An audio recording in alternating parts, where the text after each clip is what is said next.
ఎప్పుడు ఫోన్ చేసినా సార్ నాకు డేట్ కావాలంటే టార్చర్ దానికి ఎప్పుడు వేణు సార్ ఒక్కరోజు చాలు సార్ అంటే సరే సరే సార్ ఎప్పుడు చెప్పు వేరే డేట్లు అడ్జస్ట్ చేసి నీకు ఇచ్చేస్తా అంటాడు ఆయన. అంతే తప్పించి నన్ను ఏ రోజు రెస్ట్రిక్ట్ చేయలేదు. నా కోసం హెయిర్ కట్ చేయకుండా సంవత్సరం ఆగిపోయాడు ఆయన.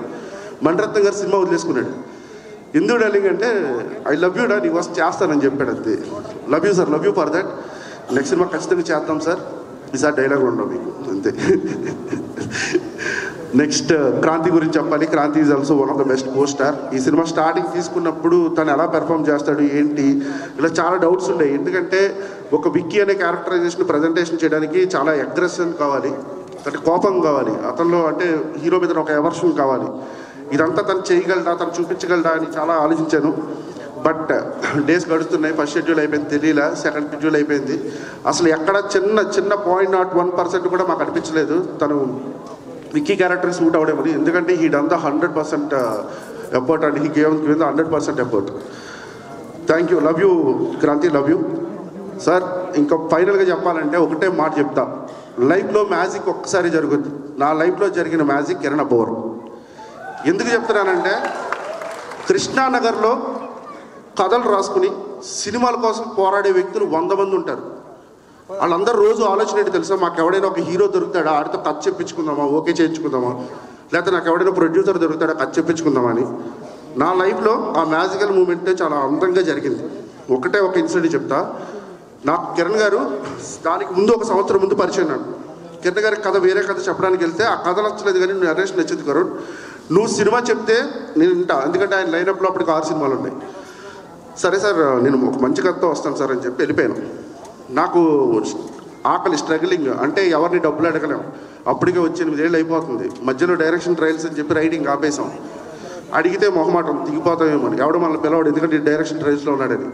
అలాంటి ఒక స్ట్రగుల్ ఉన్న ప్లేస్లో చేద్దామా వద్దా అని ఒక గంట ఆలోచించి ఒక చిన్న ఫోన్ కాల్ కొడితే నేను ఒక గంటలో రాయచోటు వెళ్ళిపోతున్నాను బ్రో, నువ్వు ఏమన్నా రాగలవా అన్నాడు. కోవిడ్ దాటుతున్న టైం అది. కిందకు వస్తే బండిలో పెట్రోల్ లేదు, జేబులో రూపాయి లేదు, ఉన్నాయి జాగింగ్ షూ ఉన్నాయి, అవి వేసుకుని ఆ 7 కిలోమీటర్లు నడుచుకుంటూ వెళ్ళిపోతున్నాను. ఆయన ఫోన్ చేస్తున్నాడు, బ్రో ఎంతసేపు పడుతుంది ఇంకంటే వచ్చేస్తున్నాను బ్రో. అక్కడ దాకా వెళ్ళిన తర్వాత ఆయన చూశాడు, ఏంటి చెమట్లేంటి ఎలా వచ్చారంటే, లేదు సార్ 7 కిలోమీటర్లు నడుచుకుంటూ పిచ్చా నీకు అవునా 7 కిలోమీటర్లు కచ్చప్టంగా నడుచుకుంటా వస్తావా, సరే వింటాను ఎంతసేపు చెప్తాను, నేను ఆయాసపడతాను అంటే చెప్పేస్తాను సార్ ఫుల్ అంటే, బ్రో నువ్వు ప్రెజర్లో ఉన్నావు, ఫస్ట్ 10 నిమిషాలు చెప్పు, 20 నిమిషాలు చెప్పు, నచ్చిందంటే ఫుల్గా విందాం అన్నాడు. అంతే. అక్కడి నుంచి స్టార్ట్ అయిన జర్నీ. నాకు ఆ రోజు నుంచి డౌట్ ఏంటంటే ఈయన సినిమా హిట్ అవుతుందో లేకపోతే ఫ్లాప్ అవుతుందో, కానీ నెక్స్ట్ ఇంకో సినిమా స్టార్ట్ చేస్తున్నాడు. నాకు భయం ఏంటంటే వెనరా భాగ్యం విష్ణు కదా, నందు అన్న నేను మాట్లాడుకునే అప్పుడు ఇంకా మా ఇద్దరు సినిమాలు స్టార్ట్ అవ్వలేదు. అలా ఎస్ఆర్ కొట్టేశాడు అన్న ఈయన, సమ్మతం కూడా కొట్టేస్తున్నాడు ఈయన, మరి నెక్స్ట్ ఏంటన్న పరిస్థితి, పెద్ద ప్రొడక్షన్ హౌస్లోకి వెళ్ళిపోతాడేమో, మనకు దొరకడేమో, అసలు భయం వేసేస్తుంది అన్న అని చెప్పి నాకు ప్రతిరోజు టెన్షన్. నందన్ అడిగితే నందన్ అంటాడు, తరుణ్ నువ్వు టెన్షన్ పడకు, ఇంకేమన్నా దాన్ని ఏం చేయలేము అంటాడు. మరి నీ అమ్మ ఇంత కూల్గా చెప్తున్నాడు ఏంట్రా బాబు, నాకు టెన్షన్. నేను వారానికి 3 సార్లు ఫోన్ చేసేవాడు ఆయనకి. ఆయన షూటింగ్లో ఉండేవాడు, 3 షెడ్యూల్ చేసేవాడు, 3 షిఫ్ట్లు.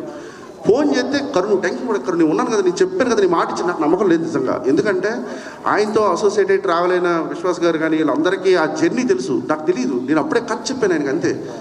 ఇప్పుడు ఆయనకు ఎస్ఆర్ కొట్టేశాడు, వస్తున్నారు ప్రొడక్షన్ హౌస్లో అందరూ వస్తున్నారు, ఒకవేళ నన్ను పక్కన పెట్టేసి నా పరిస్థితి ఏంటి.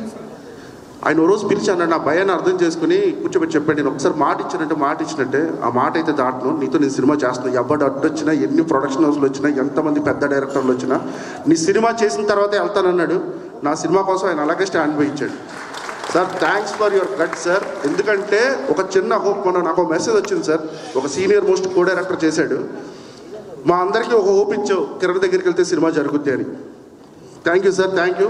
ఈ ప్రాసెస్లో ఈ దిల్రుబాని నేను ఒక్కటే కసి పెట్టుకున్నాను, నా హీరో 9 సినిమాల కన్నా నా 10వ సినిమా హీరో, నా 10వ సినిమా చేస్తున్నప్పుడు కత్తిలా ఉండాలి, ఖైదీలో చిరంజీవి గారిలో ఉండాలి, శివ సినిమాలో నాగార్జునలా ఉండాలి, కోపం చూపిస్తే. ఇదే నా టార్గెట్. నేను చెప్తున్నా, కేసీపీడి సాంగ్కి కాలేజీ అయిపోయిన వాళ్ళు మళ్ళీ కాలేజీకి వెళ్ళి గొడవలు పెట్టుకుంటారు, కాలేజీలో చదువుతున్న వాళ్ళు ఖచ్చితంగా గొడవ పెట్టుకుంటారు ఆయన చేసే పెర్ఫార్మెన్స్కి. చెప్తున్నా కదా, రాసి పెట్టుకోండి ఇది. అండ్ నేను ఇంకొక విషయం చెప్పాలి, మర్చిపోయాను ఈ కంగారులో. నేను మొదటిసారి సినిమా చూసింది 70mm థియేటర్లోనో, 70mm కాదు మా ఊర్లో ఉన్న థియేటర్లో, ముగ్గురు మనగాల సినిమా. మా నాన్న చేతకు మీద తీసుకుని వెళ్ళిన తర్వాత నా మొదటి థియేటర్కల్ సినిమా హీరో చిరంజీవి. ఆ చిరంజీవి గారు 3 క్యారెక్టర్లు చేస్తా ఉంటే నాకు సినిమా అంతా ఒకటే డౌట్, ఈయన ముగ్గురు కనిపిస్తున్నాడు, వాళ్ళ అమ్మ ముగ్గురిని కనిపిస్తుంది ఏంటని. కిందకు వచ్చి సినిమా ఇంటర్వెల్ అయిపోయింది, క్లైమాక్స్ అయిపోయింది, బయటకు వచ్చిన తర్వాత చాతక మీద వెళ్తుంటే మా నాన్న రివ్యూ అడుగుతూ ఉంటాడు అనమాట. మా పెద్దోడిని అడిగాడు, మా పెద్దోడు ఏదో చెప్పాడు, మా అమ్మని అడిగాడు ఏదో చెప్పింది. నేనేం ఆలోచిస్తున్నాను, చెప్పేది ఎలా బట్టి ఏంట్రా ఆలోచిస్తున్నాం అంటే, ఏం లేదన్నా వాళ్ళ అమ్మ ఒకేసారి ముగ్గురిని ఎలా కనిపిస్తుంది, అలాగే సేమ్ యాజిటీస్ ఎలా కనిపిస్తుంది, వాళ్ళ ముగ్గురు హీరోలు ఎలా అయిపోయారు అడిగా. వారు పిచ్చాడు దాన్ని సినిమా అంటారా అన్నాడు. అంటే ఈ సినిమా ఇండస్ట్రీకి రావడానికి ఫస్ట్ బీజం పడింది అక్కడే. మా నాన్న తీసుకెళ్ళిన ముగ్గురు మునగాల సినిమా. అతను నా మొదటి హీరో, ఏది చిరంజీవి గారు.